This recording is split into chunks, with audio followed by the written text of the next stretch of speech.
क्या हमारे देश में वोट डालना हमारे देश के सभी नागरिकों के लिए कंपलसरी होने वाला है? सुप्रीम कोर्ट के पास रिसेंटली यह सवाल आया और इसका जवाब सुन के तो लगता है कि ऐसा होने वाला है। केस का नाम है law centre for legal forum case.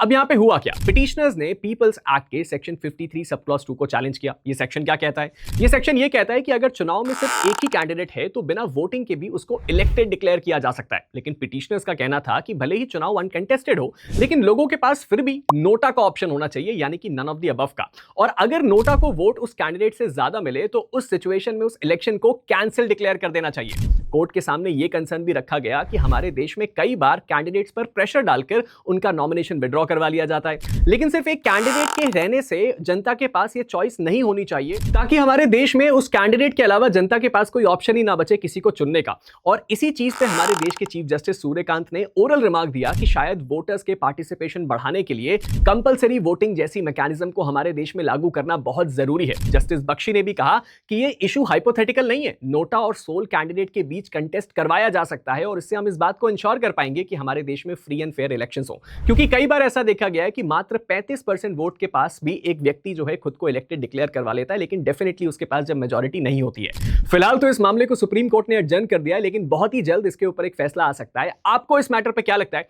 आप नीचे कमेंट सेक्शन में जरूर बताइएगा।